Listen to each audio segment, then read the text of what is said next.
Nabuksan ang templo ng Diyos sa langit at nakita ang kaba ng tipan.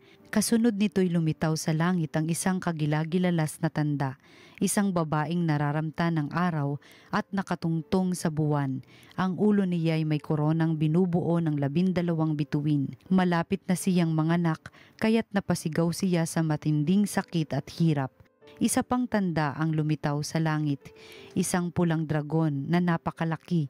Ito'y may 7 ulo at 10 sungay, at may korona ang bawat ulo. Sinaklot ng kanyang buntot ang 2 bahagi ng mga bituin sa langit at inihagis ang mga iyon sa lupa.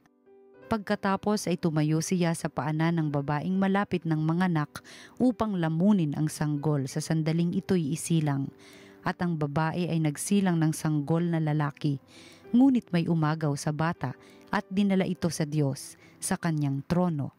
Ang sanggol na ito ay itinakdang maghahari sa lahat ng bansa, sa pamamagitan ng kamay na bakal. Ang babae naman ay tumakas patungo sa ilang, sa isang dakong inihanda ng Diyos para sa kanya. At narinig ko ang isang malakas na tinig buhat sa langit na nagsasabi, "Dumating na ang pagliligtas ng Diyos. Ipinamalas na niya ang kanyang kapangyarihan bilang hari. Ipinamalas na ng Mesiyas ang kanyang karapatan." Ang salita ng Diyos. Nasa kanan mo ang reyna, maningning sa ginto't ganda. Samantalang sa kanan mo nakatayo yaong reyna, palamuti gintong lantay sa dami na suot niya. Nasa kanan mo ang reyna, maningning sa ginto't ganda. O kabiyak nitong hari, ang payo ko'y ulinigin, ang lahat mong kamag-anak at ang madla ay limutin. Nasa kanan mo ang reyna, maningning sa ginto't ganda. Sa taglay mong kagandahan ang hari ang paibigin, siya'y iyong Panginoon, marapat na iyong sundin. Nasa kanan mo ang reyna, maningning sa ginto't ganda. Sama-samang magsasaya, ang lahat ay nagagalak na pumasok sa palasyo at sa hari ay humarap. Nasa kanan mo ang reyna, maningning sa ginto't ganda. Pagbasa mula sa unang sulat ni Apostol San Pablo sa mga taga-Korinto. Mga kapatid, si Kristo'y muling binuhay bilang katibayan na muling bubuhayin ang mga patay.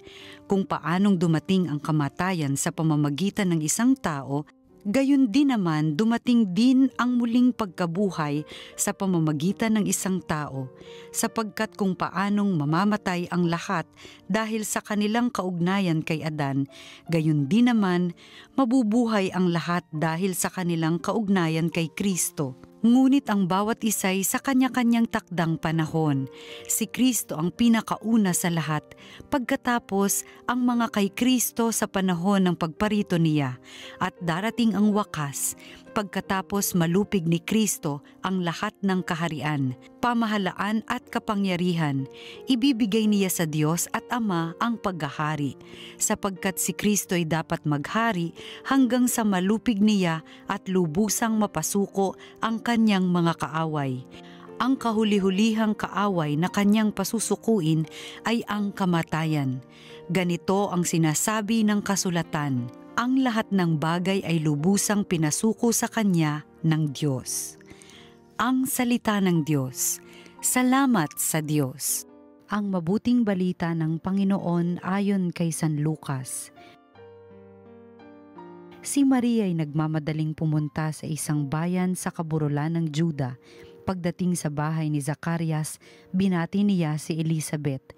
Nang marinig ni Elizabeth ang bati ni Maria, naggagalaw ang sanggol sa kanyang tiyan.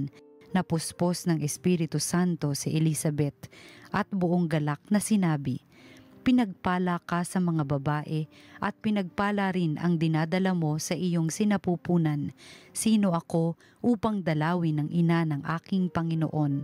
Sapagkat pagkarinig ko sa iyong bati ay nagagalaw sa tuwa ang sanggol sa aking tiyan. Mapalad ka sapagkat nanalig kang matutupad ang ipinasabi sa iyo ng Panginoon. At sinabi ni Maria, ang puso ko'y nagpupuri sa Panginoon at nagagalak ang aking espiritu dahil sa Diyos na aking tagapagligtas, sapagkat nilingap niya ang kanyang abang alipin at mula ngayon ako'y tatawaging mapalad ng lahat ng salinlahi dahil sa mga dakilang bagay na ginawa sa akin ng makapangyarihan. Banal ang kanyang pangalan, kinahahabagan niya ang mga may takot sa kanya sa lahat ng salit-saling lahi. Ipinakita niya ang lakas ng kanyang mga bisig, ipinangalat niya ang mga palalo ang isipan, ibinagsak niya ang mga hari mula sa kanilang trono at itinaas ang mga nasa abang kalagayan.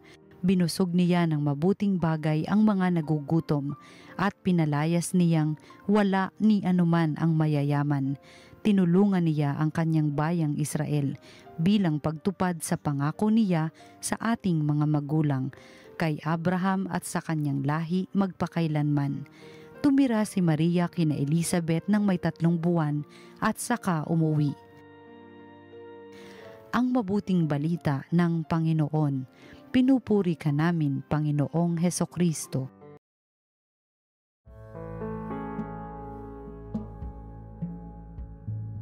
Magandang araw po mga kapatid kay Kristo. Ito po si Father J. Dizaldivar ng Archdiocese of Manila.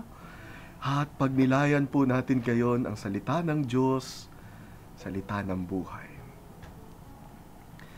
Mga kapatid, ngayon po ay ang dakilang kapistahan ng pag-akyat ng mahal na ina ng Panginoon na si Maria patungo sa langit.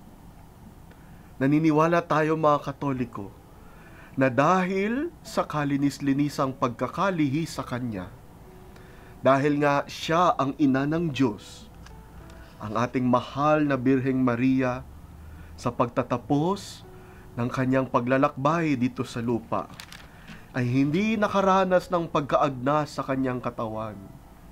Bagkus siya ay, sabi nga ng mga Griego, nakatulog lamang. Nakatulog lamang. At mula sa kanyang pagkakahimlay, ay iniakyat ng Diyos patungo sa langit.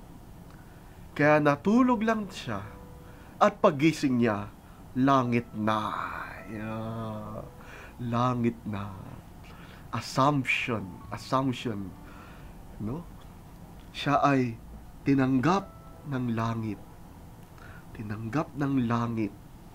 Buong buo, kalooban at katawan. No? Kaya wala tayong makikitang labi ng mahal na Birhen dito sa lupa. Lahat ay nasa langit na. No? At paggising niya, langit na siya. Ito ang literal na woke up like this. No? Woke up like this. Paggising niya, langit na. Kaluwalhatian na. Kasama ng banal na santatlo sa langit. At mga kapatid, habang pinapupurihan natin ang mahal na ina, habang siya'y pinagbubunyi natin sa kadakilaan ng kanyang natanggap na biyaya bilang ina ng Diyos, bilang pinaglihing kalinis-linisan, bilang inakyat sa kalangitan. Ano ang pahiwatig nito para sa atin? At ito ang pinakamahalaga na nakita ko, na ang langit ngayon ay may laman na tagalupa. Si Maria, buong-buong makalupa. Buong-buong tao. Hindi siya Diyos. Di natin siya sinasambang Diyos. Hindi Diyosa si Maria. Taong tao talaga. Pero kahit tao at hindi Diyos, nasa langit. Kahit langit ay may laman na lupa. Sa pag-akyat ni Maria sa langit, baon-baon niya ang kalupaan na kanyang pinanggalingan. Baon-baon niya ang makalupa. Bit-bit niya sa langit ang karanasan natin. Lahat ng makalupa ay nasa langit na ngayon dahil tinanggap ng langit ang lupa. Nung ipinaglihi niya si Jesus sa kanyang sinapupunan, ang lupa tumanggap ng langit. Ngayon na siya ay nasa langit, ang langit tumanggap ng lupa. Kaya wala nang karanasang makalupa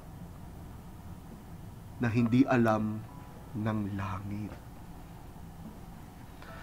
Wala nang karanasang makalupa na hindi na alam ng langit. Lahat ng mga ligaya at lungkot, lahat ng mga galit at takot, lahat ng mga sakit at hinanakit, lahat ng mga pait at pagmamaktol dito sa lupa, pati mga sugat at lamat, lahat yan kilala yan ng langit dahil kay Maria. That's what Assumption means. Heaven has taken in earth into itself. The earthly woman, Mary, is in heaven. When she took in heaven into herself, into her womb, she also allowed earth to be taken into heaven. Ang karanasan mo at karanasan ko, kilala yan ni Maria, kilala rin yan ng langit. Alam ng langit ang kalam ng sikmura ng mga nagugutom at nauuhaw. Alam ng langit ang ginaw ng mga hubad at walang mauwian. Alam ng langit ang paghihirap ng mga naghahanap ng trabaho at walang masweldo. Alam ng langit yung pagsisikap mo at pagsisikap ko na magbago. Alam ng langit ang pagsisisi ng nagkakasala. Alam ng langit ang pagtsatsaga ng mahirap. Alam ng langit ang iyong panampalataya at pag-asa. Alam ng langit ang anumang makalupa. Salamat, salamat kay Maria. Salamat kay Maria. Kaya naman mga kapatid, ngayong pinagbubunyi natin ating mahal na ina,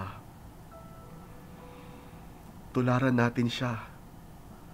Magbukas loob tayo sa biyaya ng langit. Katulad niya, tanggapin natin sa ating mga katauhan, katawan, kalooban, ang buong luwalhati ng kalangitan, si Jesus na kanyang sinisintang anak. Tanggapin natin sa ating mga puso. Tanggapin natin sa ating pagkatao. Upang hari nawa tayo man din ay tanggapin ng langit sa paglaon.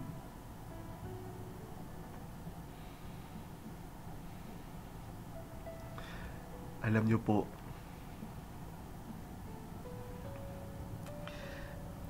isa sa mga paboritong narinig ko sa isang santo ay yung sinabi ni San Juan Maria Vianney na pinagdiwang natin ng piyesta 11 days ago, August 4. Sabi ni San Juan Maria Vianney, sa tuwing tumatanggap siya ng komunyon, tuwing nagmimisa siya, sa tuwing hawak niya ang tinapay ng buhay, ang katawan ni Kristo sa kanyang mga kamay, isang bagay ang malinaw. Nasa kamay niya ang langit. He holds heaven in his hands. Sabi niya, langit na ang hawak ko. Di ko napakakawalan ito. Mga kapatid, sa tuwing nagsisimba tayo, sa tuwing nagkukomunyon tayo, sa tuwing tumatanggap tayo ng salita ng Diyos, sa tuwing nagkakawang gawa tayo sa kapwa, sa tuwing nasasaling natin ang mga taong may pangangailangan, sila'y nililingap at tinutulungan, ikaw at ako, nagbabiyahing langit tayo. Nawa, tanggapin tayong lahat sa langit. Manalangin tayo. Panginoon, salamat po sapagkat biniyayaan mo si Maria, ina ni Jesus, na tanggapin ng langit, buong buo, katawan at katauhan at buong kalooban. Nawa kami rin, tanggapin namin ang makalangit na buhay sa aming mga puso, sa pag-asang tatanggapin mo kami sa langit, ngayon pa lang habang nandito kami sa lupa.